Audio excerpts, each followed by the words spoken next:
पसायदान या शब्दाचा अर्थ जो आहे ना, पसाय, हा कोणी सांगू शकत नाही या विश्वामध्ये. म्हणजे कोणत्याही संप्रदायाचा असू द्या, हा जो शब्द आहे ना, याची फोड कुठं झालेली नाही आहे, ना कुठल्या शास्त्रामध्ये, ना कुठं ह्याच्याप्रमाणे.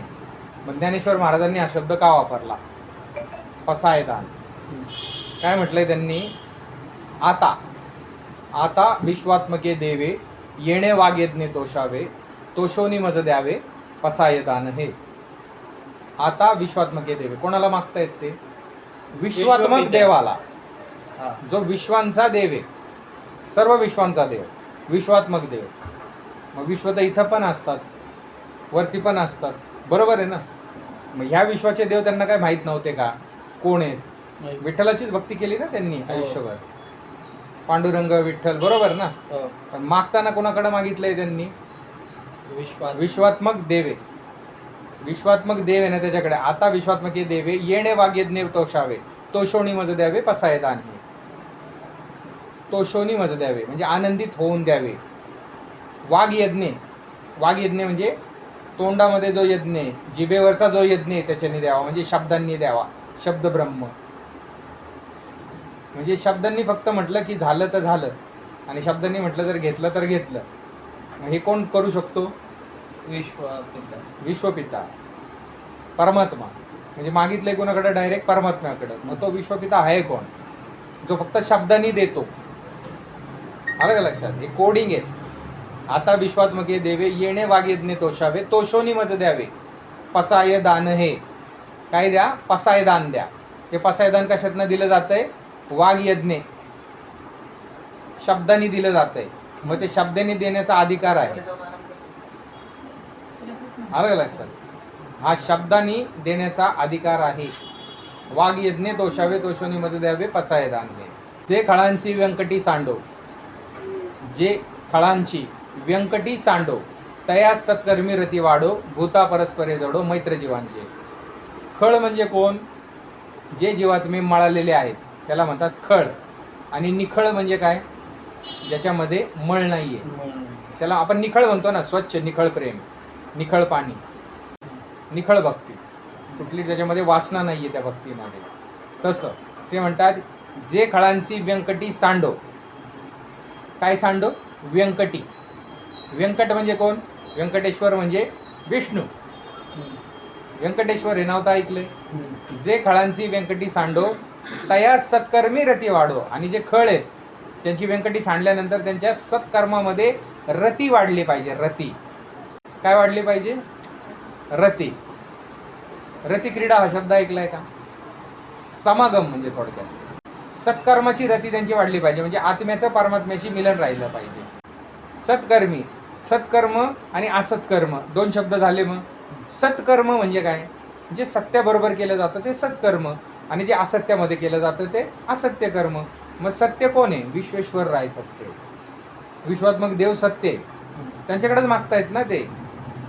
तया सत्कर्मी रती वाढो, भूता परस्परे जडो, मैत्र जीवांचे. हे मैत्र जीवांचे आहेत ना, भूता परस्परे जडो म्हणजे तुम्हाला जे सांगितलं गेलं होतं की महाभूत कशा पद्धतीने एकमेकांशी जोडले गेलेले आहेत. आणि हे लोक त्याचा कसा अर्थ करतात की सर्व भूतांमध्ये ना मैत्री झाली पाहिजे. सगळ्या जीवांमध्ये, सगळ्या जीवांमध्ये मैत्री होणं शक्य आहे का? मी असं विचारतो. जे बुद्धाला जमलं नाही, जे रामाला जमलं नाही, जे कृष्णाला जमलं नाही, कारण हे जमूच दिलं जात नाही ना इथं. हे कृष्ण भास आहे ना, तपाचा खेळ खतम होऊन जाईल. म्हणून म्हटलंय भूता परस्परे जडो, मैत्र जीवांचे. तर तो मैत्र जीवांचा कोण आहे? तो मित्र कोण आहे? तर तोच आहे तो मित्र जो देऊ शकतो शब्दाने, वागयज्ञाने. दुरितांचे तिमिर जाओ, दुरितांचे तिमिर जाओ. आता काय हे काय म्हणतात लोक की जे पापी आहेत ना त्यांचा अंधार जाओ. तसं नाहीये हे. दुरित म्हणजे जे दूर आहेत ते, त्यांचे काय जाओ? तिमिर जाओ. तिमिर म्हणजे अंधकार, म्हणजे अज्ञान. जे दूर आहेत त्यांना ज्ञानदान मिळो. दुरितांचे काय जावं? मग जीव सगळे जवळ तर नसणार, ते पुढे आलंय. पण त्याच्या आधी ज्ञानेश्वर महाराज काय म्हणतात? दुरितांचे तिमिर जाओ, विश्व स्वधर्म सूर्ये पाहो. विश्वाचा जो स्वधर्म आहे तो कोण पाहो? सूर्ये पाहो. आणि स्वधर्म काय असतो ना? स्वधर्म बाकीच्या धर्मांना नावं आहेत ना, हिंदू धर्म, मुसलमान धर्म आहेत की नाही. तसा आत्म्याचा स्वधर्म, आत्मधर्म आहे. स्वधर्म म्हटलंय, स्वतःचा धर्म, तुमचा स्वतःचा धर्म. कोणी पाहावा? सूर्यानी पाहावा. विश्वधर्म स्वधर्म सूर्य पाहो. जो जे मानशील तो ते लाहो. आणि एकदा का त्याच्या मनामध्ये आलं तो ते पूर्ण करतो. नाही तर बाकीचे लोक त्याचा काय अर्थ करतात, ज्याला ज्याला जे वाटेल ते परमात्मा त्याला देऊन टाका. उद्या एखाद्याला वाटेल की याची प्रॉपर्टी मला मिळावी, मग देऊन टाकावी का परमात्म्याने. बघा ज्ञानेश्वर माऊली किती महान आहे. ते म्हणतात ज्याला ज्याला जे पाहिजे ते देऊन टाक परमात्म्या. जो जे वांछेल तो ते लाहो. त्याच्या मनात जे येतं ना तो ते करतो.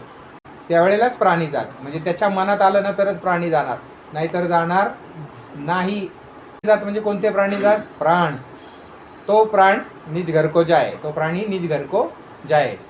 सोई गुरु पुरा कहा है, दो अक्षर का भेद बताए, एक छुड़ाए एक लखाए, तो प्राणी निज घर को जाए.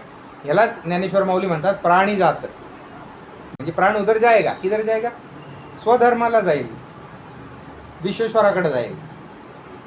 वर्षत सकळ मंगळी, ईश्वर निष्ठांची मांदी आळी, अनवरत भूमंडळी भेट तू या भूता. वर्षत सकळ मंगळी म्हणजे तो जे काय करतो, चालतो, बोलतो, वागतो, हसतो, बसतो, उठतो, हे सगळं मंगल आहे. तो जो विश्वात्मक देव आहे तो जे काही करतो ते मंगल आहे. वर्षात सकळ मंगळी, ईश्वर निष्ठांची मांदी आळी.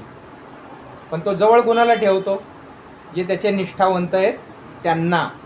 कुणाला ठेवतो? ईश्वर निष्ठांची मांदी आळी. ज्यांची ईश्वरावर निष्ठा आहे त्यांना जवळ ठेवल ना. निष्ठा नसणाऱ्यांना का जवळ ठेवल? तुमचे मार्ग मोकळे, त्याचे मार्ग मोकळे. पण निष्ठा आहे त्यांची मांदी आळी. आता हे काय आहे? सगळे जमलेले, आज जे जमलेत, आधी पण जे जमले, त्याच्या आधी जे जमले, हे सगळे ईश्वरनिष्ठ आहेत ना. ईश्वरनिष्ठ आहे म्हणून तर आले ना. ईश्वरनिष्ठा नसती तर आले असते का? त्यांचा ईश्वर कोण आहे? जो विश्वात्मक देव आहे. मग त्याच्यावरती निष्ठा ठेवणाऱ्यांना तो जवळ ठेवल ना. अशी मांदियाळी त्याच्या अवतीभोवती असते.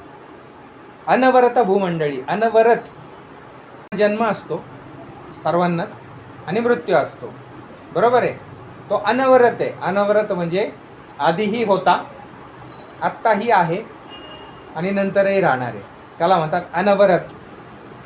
आत्ता आपल्या हिशोबाने बोलायचं तर 24 तास भेट तू या भूता. आणि या पंचमहाभूतांचं शरीर घेऊन तो भेटतो, किंवा पंचमहाभूतांचे शरीर घेतलेल्यांना भेटतो 24 तास. चला कल्पतरूंचे आरव, चेतना चिंतामणीचे गाव. चला कल्पतरूंचे आरव. कल्पतरू म्हणजे काय? कल्पतरू म्हणजे ज्याच्या खाली उभं राहून इच्छापूर्ती करणारा. सगळ्या इच्छा, तुम्ही जे बोलणार ते होणार. मग त्याच्यासाठी परमात्माच असला पाहिजे ना समोर, म्हणजे तुम्हाला परमस्वरूप प्राप्त होणार. तिथं गेल्यानंतर तुमच्या सर्व इच्छा, तुम्ही काय जी इच्छा करताल ती पूर्ण होईल. चला म्हटलंय म्हणजे जावं लागेल ना. चला कल्पतरूंचे आरव. मग एकच कल्पतरू आहे असं म्हणतात आपल्या वेदांमध्ये, शास्त्रांमध्ये, किंवा जे काही ग्रंथ आहेत त्याच्यामध्ये म्हटलं की कल्पतरू एक वृक्ष आहे. असे अनंत कल्पवृक्ष आहेत. म्हणजे अनंत परमात्मा आहेत हे सिद्ध झालं इथं. परमात्मा एक नाही, प्रत्येकाला एक कल्पतरू मिळालं म्हणल्यानंतर त्याच्या सगळ्या इच्छा पूर्ण. चला कल्पतरूंचे आरव, चेतना चिंतामणीचे गाव. कुणाचं गाव आहे ते? चेतना आणि चिंतामणी. चेतना आणि चिंतामणी. महाचिंतामणी कोण? चेतना कोण? जगत चेतना हो अनादि अनंता. ही चेतना, जे मी तुम्हाला नेहमी सांगतो, पुरुष आणि प्रकृती, त्यांचं गाव की जिथं तुम्हाला जायचंय. चला म्हणतायत ते ज्ञानेश्वर महाराज. चेतना चिंतामणीचे गाव. बोलते जे अर्णव पियुषांचे. आता हे काय म्हणतात की तिथं मोरांचे आवाज होतात, म्याव म्याव. मोर तिथं ओरडतात. मोर तर इथं पण ओरडतात ना. मग याच्यामध्ये कोडिंग काय आहे तेव्हा?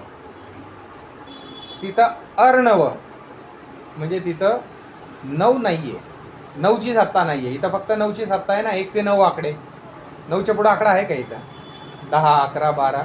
एका पुढे 0, एका पुढे 1 आहे ना. इथं फक्त 9ची दुनिया आहे ना. तिथं 9 बिव नाही, 9 बिव चालत नाही तिथं. असं ते कल्पतरूंचं गाव आहे, चेतना चिंतामणीचं. आलं लक्षात? बोलते जे अर्णव पियुषांचे. आणि परमात्म्याचे शब्द तिथे आहेत. पियुष म्हणजे परमात्मा. परमात्म्याचे शब्द चालतात तिथे. हे नाही चालत. मोर बोलतो तिथं, हे काय याच्यामध्ये काय, स्वर्गात पण मोर बोलतो, आपल्या इथं बी जमिनीवर मोर बोलतो. चंद्रमे जे अलांछन, मार्तंड जे तापहीन. चंद्र तिथं पोहोचू शकत नाही. चंद्र म्हणजे मन. मन कसं असतं, चंद्रासारखं वाढतं कमी होतं. आणि मन म्हणजे पाणी हलणारं. तर मन तिथं पोहोचू शकत नाही, अलांछन आहे. त्याच्यासाठी तिथं पोहोचणं अगम्य, तिथं तुम्ही जाऊ शकत नाही. अगम निगम ज्याला म्हणतात, तिथं तुम्ही पोहोचू नाही शकत. म्हणजे मन नाही पोहोचू शकत, मनाच्या बाहेर आहे. आणि मन तुमच्या शरीराला व्यापून आहे, कारण कुठेही टच केला तर तुम्हाला कळतं माझ्या बॉडीला टच झाला. पण तुमच्या बॉडीच्या बाहेर जर टच केला तर तो तुम्हाला कळतो का? बॉडीच्या बाहेर म्हणतोय मी, तिथं तुमचा काही संबंध आहे बॉडीच्या बाहेर. पण बॉडीच्या बाहेर जर गरमी आली तर स्किनला कळती का नाही गरमी, म्हणजेच बॉडीला टच व्हावा लागतो. म्हणजे तुमचं शरीरच मन आहे, हे लक्षात ठेवा. इथून पुढं शरीर आणि मन वेगळं करू नका. मन झोपतं, शरीर पण झोपतं ना त्यावेळेला. मन उठतं, शरीर पण उठतं का नाही त्यावेळेला. म्हणजे शरीर मनाची काय ही सांगड आहे. तर मन जिथं पोचू शकत नाही. चंद्रमे जे अलांछन, मार्तंड जे तापहीन. आणि तिथला मार्तंड जो आहे तो कसा आहे, तापहीन आहे. तो डोक्याला ताप देणारा नाहीये किंवा तुम्हाला तापवणारा नाहीये. तिथं तापामध्ये तापवतातच ना, आलं का लक्षात. तिथं यांनी काय सांगितलं की तिथं तप नाही चालणार, थोडक्यात असाच अर्थ आहे ना. तापहीन आहे तिथं, सगळं ताप नाहीये तिथं. तपिश म्हणजेच तप ना, मी सांगत आलोय ना आतापर्यंत. ते सर्वही सदा सज्जन, आणि ते सर्वांशी सदा सज्जन आहेत. आणि कसे सोयरे होतो, जसे सोयरे असतात ना. सोयरा आलं की आपण काय करतो, हे बाबा सोयरा आहे, त्याचं उठकार बसकार करा, म्हणजे खाणं पिणं बघा, पाहुणा अतिथी देवो भव, हे सगळं बघा. असा सज्जन आहे तो. त्याच्या गावाला गेल्यानंतर तो अशी वागणूक देईल तुम्हाला. केंब होणार सर्व सुखी, पूर्ण होऊनी तिही लोकी, भजी जो आदिपुरुखी अखंडित. आणि निश्चित जाणा की तिथं सर्व सुख आहे. सर्व सुख म्हणजे परमसुख. पूर्ण होऊनी तिन्ही लोकी, आणि तिन्ही लोकांमध्ये पूर्ण होऊन भजी जो आदिपुरुखी. तिन्ही लोकांमध्ये पूर्ण झाल्याशिवाय तुम्ही आदिपुरुषाची भक्तीच करू शकत नाही. या विश्वाच्या विचारांनी केलं तर धरती, आकाश आणि पाताळ हे 3 लोक. पण आपल्या कन्सेप्टनुसार किंवा आपण जे ज्ञानदान देतोय त्याच्यानुसार 360, 720 आणि 1080, त्या तिन्ही लोकांमध्ये जो पूर्ण होईल. भजी जो आदिपुरुखी अखंडित, जो अखंडित त्या आद्यपुरुषाची, आदिपुरुषाची अखंड काय करेल, भक्ती करेल, भजन करेल. भजल त्याला भजन पूजन म्हणतात ना. भजने म्हणजे मनापासून स्वीकार करणे, स्मरण करणे. अखंड जो त्याचाच होऊन राहील. थोडक्यात ह्याच्यामध्ये पण एक कोडिंग आहे, पण ते नंतर खोल. भजे जो आदिपुरुखी अखंडित कसं. आणि ग्रंथोपजीवी आहे. विशेषी लोकी इये, दृष्टादृष्ट विजय होवावेजी. याचा अर्थ काय, ग्रंथांमध्ये जे सांगितलं गेलंय, म्हणजे ग्रंथांमध्ये ते जिवंत आहे. महाभारतचं युद्ध आहे, रामायणाचं युद्ध आहे, हे आपल्याला जिवंत वाटतात ना या सगळ्या स्टोऱ्या. विशेषी लोकी आहे. आणि जे विशेष लोक असतात, जसं अर्जुन विशेष होता ना, ज्याला विश्वविराट रूप दाखवलं, तशा विशेष रूपाच्या विशेष लोकांना दृष्टादृष्ट विजय होवावेची. दिव्य दृष्टीमध्ये ग्रंथांमध्ये जे काही सांगितलंय, ग्रंथांमधल्या ज्या काही दिव्य गोष्टी आहेत किंवा जिवंत गोष्टी आहेत, त्या दिव्य दृष्टीमध्ये दाखवल्या जातील असं म्हटलंय. जे आद्य पुरुषाला अखंडित भजत राहतील. येत म्हणे श्री विश्वेश्वरराव. विश्वेश्वरराव काय म्हणाले, येत म्हणे श्री विश्वेश्वरराव, हा होईल. काय म्हटले, हा होईल. दान पसावो, दान देईल तुला. कशाचं, पसावोचं. पसाय दान देईल. येणे वरे ज्ञान देव सुखिया झाला. आणि असा वर प्राप्त करून, येणे वरे, येणे वरे ज्ञानदेव.